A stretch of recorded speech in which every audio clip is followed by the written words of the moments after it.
The planet Veyros burned under twin suns, a harsh red glow scattering across its jagged rocks. The air was thick with dust, and the distant horizon trembled from explosions. Kael, a human soldier, crouched behind a broken wall of a ruined city, his breathing steady but alert. Around him, the war between the Veyrans and the Korathi raged like a storm. Humans were few in this conflict, mercenaries, traders, and soldiers who had chosen their own path.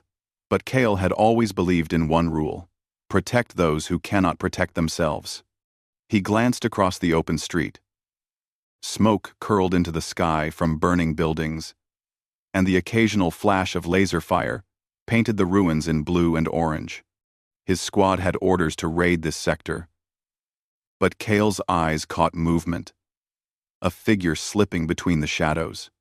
It was a girl. She looked no older than 16, her dark hair matted with dust, her eyes wide with fear. Even from a distance, Kael knew she was a Veyran, the enemy. His mind told him to ignore her, to complete his mission, but something in her trembling stance struck a chord deep inside him. Kael moved quietly, keeping low behind debris. As he approached, he could see her clearly.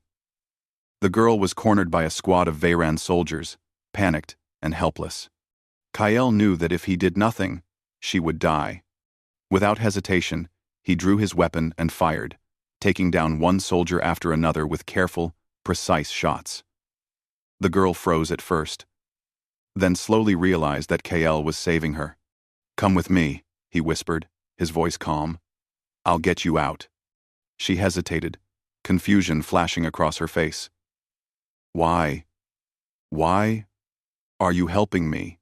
Kael's eyes met hers. "Because you are human to me. No. Worse. You are alive. That is reason enough."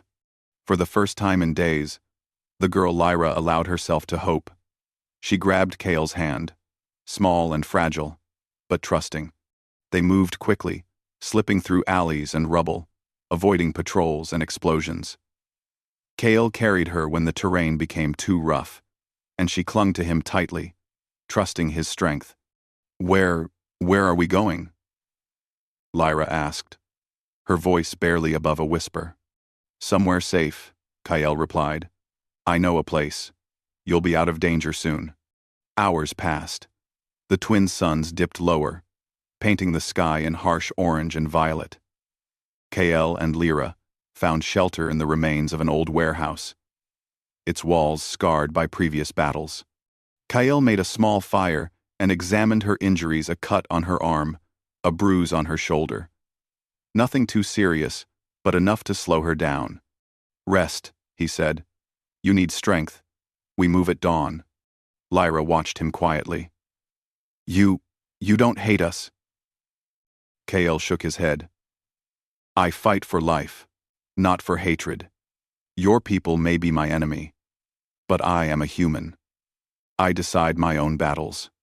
She blinked, trying to understand. No one has ever done this for me before." Kael gave her a small, wry smile. "Then you've been in the wrong crowd." Night fell. The sounds of war outside were distant but persistent. Kael kept watch, his senses alert. Every shadow could be a threat, every distant echo a sign of danger. Lyra slept fitfully beside him, trusting him completely. The next day, they set out again. Kael led her through narrow canyons and rocky ridges, avoiding patrols with clever diversions. Once, he used a pile of old machinery to create a trap, sending pursuing soldiers tumbling into a pit. Lyra watched in awe, not just at his strength, but at the way his mind worked, how a human could turn even desperate situations into chances to survive. By the third day, exhaustion began to set in. Lyra stumbled, and Kael caught her before she fell. "You're tired," he said gently. "Lean on me. We're almost there." "Almost where?" she asked. "Somewhere the fighting won't reach us. Somewhere you can be safe for a little while." She looked at him, confusion mixed with trust. "Why? Why do you care?" Kael shrugged, as if it were the simplest thing in the world. Because someone has to. They reached a small cave, hidden among jagged cliffs, a place Kale had used once before. Water dripped from the ceiling, and a small fire pit was already dug. It wasn't much, but it was safe. Lyra sank to the ground, relief washing over her. I thought I would die out there. You almost did, Kale admitted. But not today. For the first time, Lyra allowed herself to cry. Kale did not look away. He simply waited, letting her release the fear and pain she had carried alone for so long. When she finished, she looked at him again. I don't understand humans. How you can risk yourself for someone like me. Kale's eyes softened. You don't have to understand. You just have to know that it's who we are. Sometimes we do what's right, no matter the cost. Days passed. Kale taught Lyra how to move quietly, how to hide, and how to survive. She learned quickly, inspired by his courage. Slowly, the fear in her eyes began to fade, replaced by admiration and trust. One night, as the twin moons rose in the sky, Kale sat with her outside the cave. He traced a finger along the patterns of scars on her arm, remnants of her narrow escape. Why me? She asked again. Kale did not answer immediately. He looked out at the horizon, where smoke still rose from distant battles. Because you matter, he said finally. Because someone has to care when the world is cruel. Lyra nodded, not fully understanding, but feeling the truth of his words. She had lived her life under fear, orders, and war. Now, for the first time, she felt a strange warmth, a sense that someone believed in her, that someone human could care more than her own people had. But beyond the mountains, and across the skies, danger still waited. Unknown to them, Lyra's mother, High Commander Selira, had already begun her search. A human had interfered, had dared to protect her daughter from the chaos of war, and Selira would not forgive this. Kale did not know it yet. But the moment he chose to protect Lyra, he had sealed his fate. The galaxy would notice. Enemies would come. Not just to reclaim a daughter, but to test the courage of the human who dared to defy them. As the fire crackled, casting shadows across their faces, Kale kept watch. Every sound in the darkness made him tense. Every distant rumble of engines or footfall sharpened his senses. He had sworn to guard her, and he would keep that promise, even if it meant standing against the mightiest of empires. Lyra leaned against him, trusting and small. In that moment, Kale realized something he hadn't expected. Protecting someone wasn't just about duty. It was about choice, about showing the strength and heart of humanity in a galaxy that had almost forgotten it. And Kale, human soldier among thousands of alien warriors, was ready to prove it. The morning sun rose slowly over the jagged cliffs of Veyros, painting the landscape in harsh orange light. Kale was already awake, scanning the horizon with careful eyes. Lyra stirred beside him, her dark hair tangled from sleep, but her eyes held a spark of determination. Morning, she said quietly. Morning, Kale replied, keeping his tone low. We move soon. The sooner we leave, the safer we are. Lyra nodded, trying to stand. Kale held out a hand. Let me help you. Your injuries aren't fully healed. She allowed him to support her. Every movement was careful, every step a reminder that their journey was dangerous. Yet Lyra felt a strange comfort in his presence. Humans were unpredictable, yes. But Kale had proven that he could protect her, where no one else could. They had been traveling for days, avoiding the main roads where enemy patrols would be waiting. Kale had taught her how to hide in shadows, move silently across rocks, and even use the smallest rocks and sticks to set simple traps. Lyra learned quickly, amazed at his patience and skill. You're very clever, she said one evening as they rested near a small stream. You think of things I would never even imagine. Kale smiled faintly. Cleverness is survival. Humans survive because we think, not just because we fight. You'll see that soon. Lyra watched him, trying to understand. Her entire life had been ruled by commands and fear. Here, she was learning something new: trust, friendship, and the strange strength humans carried in their hearts. Suddenly, a rustling in the bushes made Kale tense. He raised a hand, signaling Lyra to stay quiet. His ears picked up a faint whisper of movement. He slowly crept forward, every muscle ready. A small squad of Veyran scouts emerged, their armor glinting under the sun. They were searching for Lyra, no doubt, and they did not expect a human hiding in these cliffs. Kael moved with precision. Using a combination of misdirection and clever traps, he sent one scout tumbling down a rocky slope, tripped another with a hidden wire, and blocked the rest with debris. Within minutes, the scouts were incapacitated, none of them realizing how a single human had outmaneuvered them. Lyra watched from behind a boulder, eyes wide. You didn't even touch them. How did you do that?" Kael crouched beside her, breathing steady. "You think brute force is everything. But humans, we use our brains. We use what others overlook." Lyra frowned, impressed and bewildered. "So, humans are clever and brave." Lyra frowned. Kael gave her a small, knowing smile. "And sometimes, a little stubborn." The sun dipped below the cliffs, casting long shadows over the terrain. They set up camp in a narrow cave, one that Kael had scouted earlier. It was small, but hidden, with a trickling stream for water. Lyra tended to their small fire while Kael inspected the perimeter, his senses alert. "You really trust me to survive this?" Lyra asked softly. Kael didn't answer immediately. Instead, he reached out, brushing a loose strand of hair from her face. "I don't just trust you to survive. I trust that you will learn to live, even in a world that wants to destroy you." She looked at him, eyes filled with admiration.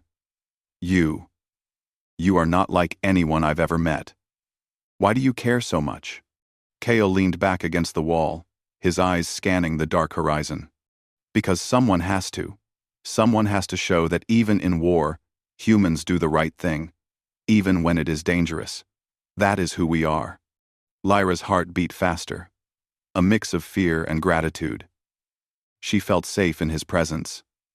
Yet a small part of her wondered what dangers still awaited them. That night, the sound of engines echoed in the distance.